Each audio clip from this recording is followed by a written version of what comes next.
Hello everyone and welcome to fly high tutorials. Guys आज हम discuss करेंगे digital electronics में लेक्चर नंबर 33 और इसमें हम बात करेंगे एसआर फ्लिप फ्लॉप के बारे में और उसके टाइमिंग डायग्राम के बारे में। इस लेक्चर को देखने से पहले अगर अभी तक आपने इसके प्रीवियस लेक्चर्स को नहीं देखा है तो एक बार उनको जरूर देख लीजिए ताकि आपको ये लेक्चर समझने में कोई प्रॉब्लम ना हो। उसी के साथ साथ जो डिफरेंट सब्जेक्ट्स पर हमारे लेक्चर्स हैं उनको आप चैनल प्लेलिस्ट में जाकर भी देख सकते हैं। तो चलिए स्टार्ट करते हैं। सबसे पहले अगर अभी तक आपने हमारे यूट्यूब चैनल को सब्सक्राइब नहीं किया है तो सब्सक्राइब कर लीजिए और उसके साथ में जो नोटिफिकेशन बेल है उसको प्रेस करना ना भूलें। और जो हमारा चैनल है non tech subject related fly है क्लासेस के नाम से, उसको भी सब्सक्राइब कर लीजिए, लिंक मैंने डिस्क्रिप्शन में दिया हुआ है। तो गाइज जैसे कि आपको पता है लास्ट लेक्चर में हमने काफी डिटेल से लैचेस वगैरह के बारे में पढ़ा और वहां से आपका फ्लिप फ्लॉप्स वगैरह का बेस बनना भी स्टार्ट हो गया था। तो इस लेक्चर को देखने से पहले अगर आपने हमारा जो सबसे फर्स्ट लेक्चर था यानी कि जिसमें हमने बात की थी नॉर और नैंड लैचेस के बारे में, तो उसको आप देख लीजिए ताकि ये लेक्चर आपके लिए बिल्कुल ही आसान हो जाए। अब हम यहाँ पर बात करने वाले हैं edge triggered SR flip flop की, यानी कि फ्लिप फ्लॉप है बेसिकली। तो मैंने ट्रिगरिंग के बारे में भी आपको बता दिया है कि एज ट्रिगर्ड क्या होता है, लेवल ट्रिगर्ड क्या होता है। तो सिंपली जो एसआर फ्लिप फ्लॉप है आपका, उसको हम सेट रीसेट फ्लिप फ्लॉप भी कहते हैं, ठीक है ना। नाम से आपको पता लग रहा हो तो सेट रीसेट फ्लिप फ्लॉप भी कहते हैं। और जो आपकी एस और आर इनपुट्स हैं ये कहलाती हैं आपकी सिंक्रोनस इनपुट्स। और सिंक्रोनस इनपुट्स किस वजह से कहलाती हैं, क्योंकि जो इनपुट्स पर डेटा है यानी कि यहाँ पर आप देखेंगे एस और आर पर जो डेटा है आपको पता है वो ट्रांसफर ही तब होगा जब आपकी क्लॉक जो है वो इनेबल होगी या हाई होगी, ठीक है ना। ये आपको मैंने एज ट्रिगर्ड का लास्ट लेक्चर में डिटेल में बताया था। और अगर आपकी क्लॉक पल्स नहीं है तो ट्रांजिशन पर आपके कोई भी इफेक्ट नहीं पड़ेगा, मतलब आपका स्टेट कोई भी चेंज नहीं होगा अगर क्लॉक की वैल्यू 0 है। ये बहुत इंपॉर्टेंट बात है, इसको समझ लीजिए आप कि अगर आपकी क्लॉक की वैल्यू 0 है तो आपके आउटपुट पर कोई भी इफेक्ट नहीं पड़ेगा। इन आप एस और आर की वैल्यूज कितनी भी चेंज करते रहिए, एस आपके जो स्टेट है उसमें कोई भी फर्क नहीं पड़ने वाला है। तो यहाँ पर आप देखेंगे तो हमने यूज की हैं 4 नैंड गेट्स, ठीक है ना। 4 नैंड गेट्स हैं एसआर फ्लिप फ्लॉप के लिए और एक सिंक्रोनाइज क्लॉक है और उसको हम रिप्रेजेंट करते हैं CLK से, ठीक है। और अगर आपकी क्लॉक 0 है इसका मतलब क्लॉक डिसेबल है और कोई भी ट्रांजिशन नहीं होगा स्टेट का। तो सिंपली अगर इस चीज को आप देखेंगे, ये आप देखिए तो आप पहचान गए होंगे, अगर आपने हमारे लास्ट लेक्चर देखे हैं तो ये आपकी नैंड लैच है। और अगर आपने वो नैंड लेक्चर वाला जो हमारा लेक्चर है उसको देखा है तो ये इसकी आपको ट्रुथ टेबल भी पता होगी तो कि किस तरीके से वर्क करता है, मैंने काफी डिटेल में वहां पे समझाया, इसलिए उसको आप देख लीजिए। और ये जो है ये 2 अलग से हमने नैंड गेट्स लगाए हैं G1 और G2। और जो G1 और G2 की इनपुट्स हैं, G1 के लिए इनपुट्स हैं S और एक क्लॉक, उसी तरीके से G2 के लिए इनपुट है R और क्लॉक, ये ध्यान में रखना है। G1 के आउटपुट को मैंने रिप्रेजेंट किया है S1 से और G2 के जो आउटपुट है उसको रिप्रेजेंट करेंगे हम R2 से, ठीक है। तो इस चीज को आपको ध्यान में रखना है कि बेसिक ओवरव्यू क्या है। अब आप सिंपली समझिए, मैं पहले आपको यहाँ पर जो हमने नैंड लैच के बारे में पढ़ा था उसके बारे में एक बार आपको और रिवाइज करा देता हूँ। देखिए S1 और R1 था आपका और ये Q और Q कॉम्प्लीमेंट आपके 2 आउटपुट्स थे।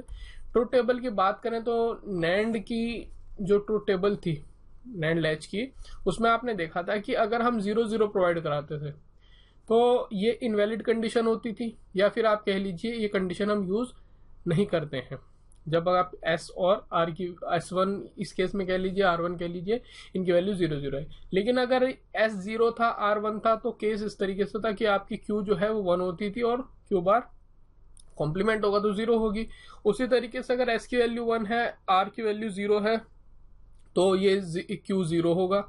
और अगर दोनों 1-1 है तो इसे हम कहते हैं कि कोई भी चेंज नहीं आएगा, या इसको सिंपली हम मेमोरी स्टेट भी बोलते हैं। ये भी ध्यान रख लीजिए आप, इसको मेमोरी स्टेट भी हम कहते हैं। यानी कि अगर सपोज कीजिए कोई हमारी प्रीवियस वैल्यू ये थी आउटपुट की हमारा जो स्टेट था वो ये था 1-0 था, और अगर अब आपने S1 और R1 को 1-1 भी प्रोवाइड करा दिया है तो स्टेट आपको कोई भी चेंज नहीं होगा, बल्कि जो प्रीवियस था आपका स्टेट वही रहेगा, ये इसका मतलब है। ठीक है, डिटेल से आपको और मैं क्लियर कर दूंगा। तो यहाँ पर आप सिंपली समझ लीजिए। अब हम इसके केस में देखते हैं। यहाँ पर अगर आप निकालना चाहें S1 के लिए, S1 अगर आउटपुट है गेट G1 का, तो मैं यहाँ G1 के लिख रहा हूँ। गेट G1 के लिए जो S1 होगा वो किसके इक्वल होगा, वो होगा आपका S इंटू क्लॉक का होल कॉम्प्लीमेंट, क्योंकि नैंड गेट है ना, सिंपल है। नैंड गेट का आपने पढ़ा हुआ है कि S इंटू क्लॉक का होल कॉम्प्लीमेंट होता है, एंड होता है आपका दोनों का मल्टीप्लिकेशन, और नैंड में होता है आपका मल्टीप्लिकेशन विद कॉम्प्लीमेंट, होल का कॉम्प्लीमेंट। और इसके बाद में आप इसमें डी मॉर्गन्स थ्योरम लगाएंगे तो ये क्या हो जाएगा आपका, ये हो जाएगा S complement plus clock complement. ये सिंपल है। उसी तरीके से गेट G2 के लिए जो आपका R2 आएगा वो क्या होगा, R इंटू क्लॉक, क्योंकि दो इनपुट यही है, इसका होल कॉम्प्लीमेंट, तो ये भी हो जाएगा R complement plus clock complement. ठीक है ना, ये दोनों ही आपको फैक्टर्स ध्यान में रखने हैं।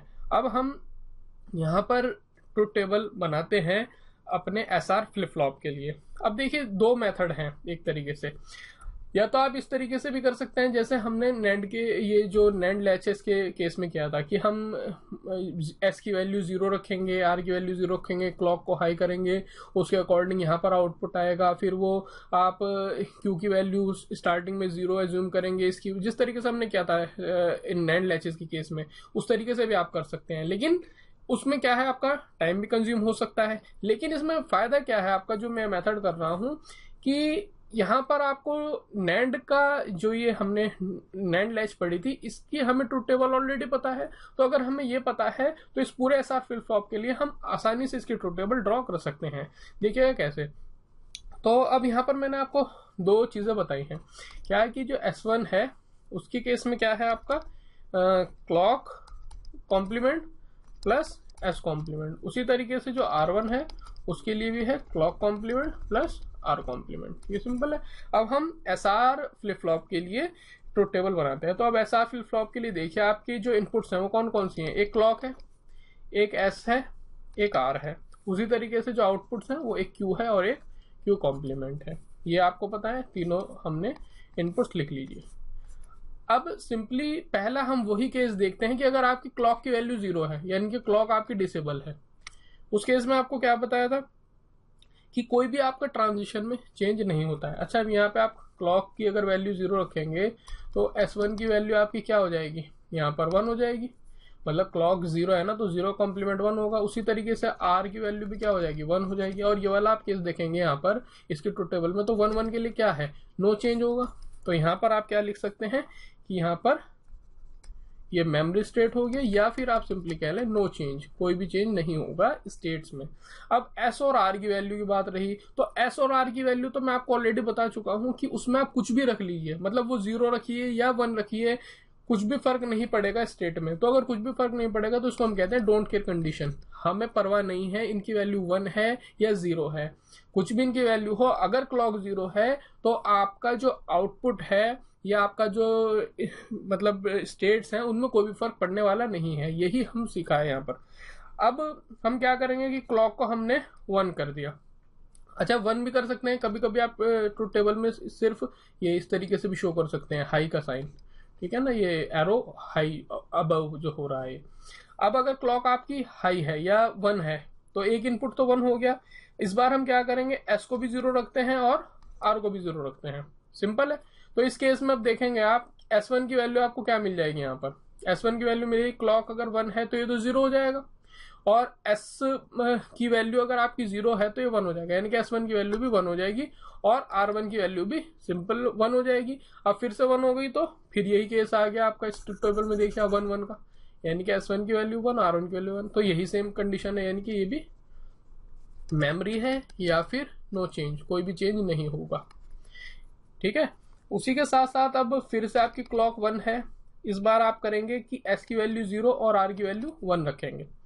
अब S की वैल्यू 0 और R की वैल्यू 1 रखेंगे तो S1 इस केस में आपको क्या मिल जाएगा, यहाँ पर आप देखिए S1 इस केस में क्या मिलेगा, S1 होगा आपका, क्लॉक अगर 1 है तो ये तो 0 हो जाएगा, तो S कॉम्प्लीमेंट।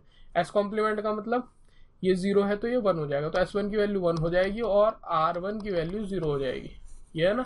अब ये आप यहाँ पर मैच कीजिए, S1 की वैल्यू 1 और R1 की वैल्यू 0, तो ये चीज़ मिल गई आपको। तो इस केस में आपका क्या है, Q आपका 0 है और Q कॉम्प्लीमेंट आपका 1 है।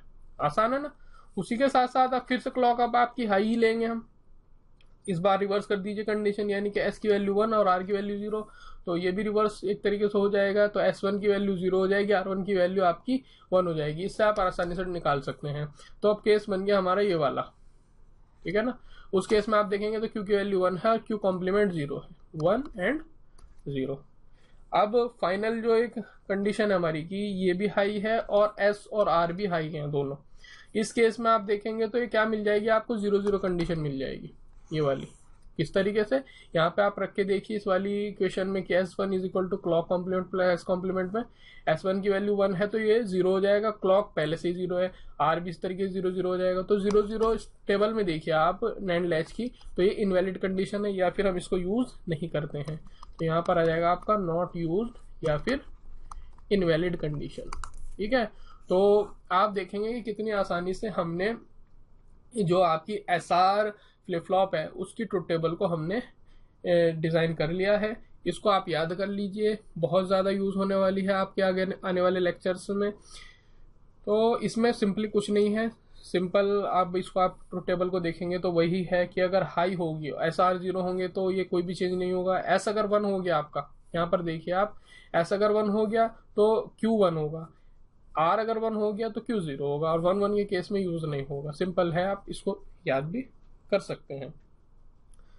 तो उसके बाद अब मैं आपको दिखा देता हूँ टाइमिंग डायग्राम। ये भी एक समझने वाली चीज़ है, बहुत अच्छी चीज़ है, आपको इसमें भी मज़ा आएगा पढ़ते हुए। तो इसमें आप देखेंगे कि यह टाइमिंग डायग्राम हमने बनाया हुआ है।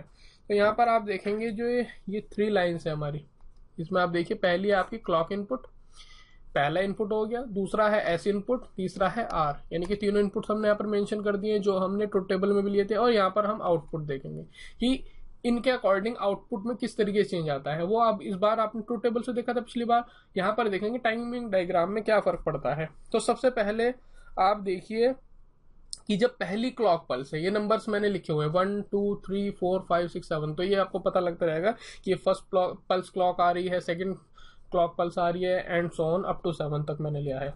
तो यहाँ पर आप देखेंगे कि जब आपकी फर्स्ट क्लॉक पल्स आ रही है यानी कि 1 है, ठीक है, ये क्लॉक हो गई। उसके बाद यहाँ पर आप देखिए कि जो आपकी S इनपुट है वो 0 है, ये 0 है, ये 1 है। यहाँ पर आप देखेंगे तो मैंने मेंशन किया हुआ है ये 0 है, यानी कि A पॉइंट पर ये 0 है। सेम आपकी R भी 0 है। तो इसी के अकॉर्डिंग आप आउटपुट में देखेंगे तो आउटपुट में भी कोई चेंज नहीं हो रहा है, आउटपुट भी आपका लो ही है। ये आप समझ गए। इसका मतलब अगर S और R 0 हैं तो ये आपकी होल्ड या लैच मोड होता है, या आपको मैंने पीछे ट्रुथ टेबल में बता दिया है। और Q कॉम्प्लीमेंट आपके 0-0 रहेंगे, ठीक है, सॉरी Q कॉम्प्लीमेंट, वो Q जो है आउटपुट आपका वो 0 रहेगा और Q कॉम्प्लीमेंट वो उसका रिवर्स हो जाएगा। अब A पॉइंट पर आपको मैंने दिखा दिया है, A पॉइंट पर क्या होगा। यहाँ पर आप देखिए A पॉइंट पर, यहाँ पर सेट इनपुट जो है हमने ये एक्टिवेट होना स्टार्ट हो गया है। अभी आप देखेंगे कि यहाँ पर हमने देखिए ये थोड़ा सा जैसे सेकंड क्लॉक पल्स है उससे पहले ही मैंने लिया है, ठीक है। तो ये इस वजह से लिया है कि जैसे प्रोपोगेशन डिले वाला भी एक कॉन्सेप्ट मैंने आपको बताया था, उसके कारण। अब A पॉइंट पर क्या हुआ, जो ये A पॉइंट है यहाँ पर आपका सेट इनपुट को हमने एक्टिवेट कर दिया।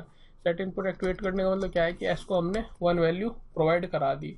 और कुछ देर बाद यहाँ पर देखिए आप, यानी कि पॉइंट B पर, ये पॉइंट A है, पॉइंट B पर क्या हुआ, जैसे ही आपने S की वैल्यू 1 प्रोवाइड कराई, R इस केस में देखेंगे वो 0 ही है, तो इस केस में Q आपका 1 हो जाएगा। ट्रुथ टेबल से हमने यही पढ़ा है ना। तो यहाँ पर आप देखिए पॉइंट B पर आपका जो आउटपुट है वो हाई हो गया है, ठीक है ना। उसी के साथ साथ अब आप देखेंगे कि पॉइंट C पर क्या हुआ। C पर क्या हुआ कि जो आपका R है वो 1 हो गया है, लेकिन S आपका लो ही है, 0 है। तो इस केस में आपको क्या मिलता है, Q इज इक्वल टू 0 मिलता है। तो D पॉइंट पर आपको क्या मिल जाएगा, आउटपुट लो मिल जाएगा। ये आप देख लीजिए, आउटपुट आपको लो मिल गया है। उसी तरीके से E पॉइंट पर क्या हुआ आपका, यहाँ पर E पॉइंट पर आप देखेंगे तो E पॉइंट पर आपका S फिर से ही हो गया है, ठीक है ना। एस की वैल्यू 1 हो गई है, आर की वैल्यू फिर से 0 है, तो आउटपुट फिर अगेन आपका हाई हो जाएगा। तो ये एफ ई पॉइंट पर अगर ये हाई हुआ, ये लो है आर, तो एफ पॉइंट पर हाई हो गया है। तो ये सिंपल है। अब आपने अगर ट्रूथ टेबल पढ़ लिया तो इसको टाइमिंग डायग्राम को भी आप आराम से ड्रॉ कर सकते हैं। जी पॉइंट पर आप देखिए, यानी कि जब आपकी 7th क्लॉक पल्स आई है, यहाँ पर क्या हुआ, जी पॉइंट पर आपका एस हाई हुआ। ठीक है, अगर आपका एस हाई हुआ तो अकॉर्डिंगली आपका आउटपुट भी हाई हो जाएगा। ठीक है ना, ये बताया था मैंने, एस हाई है तो क्यू भी आपका हाई हो जाएगा। लेकिन एच पॉइंट पर क्या हुआ, एच पॉइंट पर एस लो होना स्टार्ट हो गया और आर हाई होना स्टार्ट हो गया। तो आर आपका हाई हो गया तो क्यू भी आपका डाउन होता चला जाएगा।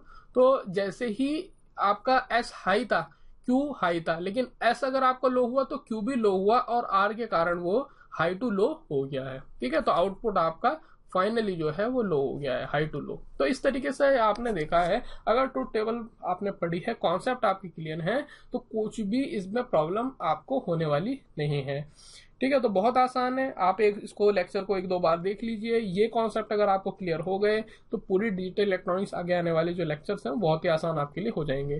तो मुझे कमेंट करके बताइए कि ये लेक्चर आपको कैसा लगा है। अगर पसंद आया तो लाइक जरूर किया कीजिए, क्योंकि लाइक करने से हमें पता लगता है कि आपको पसंद आ रहे हैं, हमारा मोटिवेशन लेवल बढ़ता है।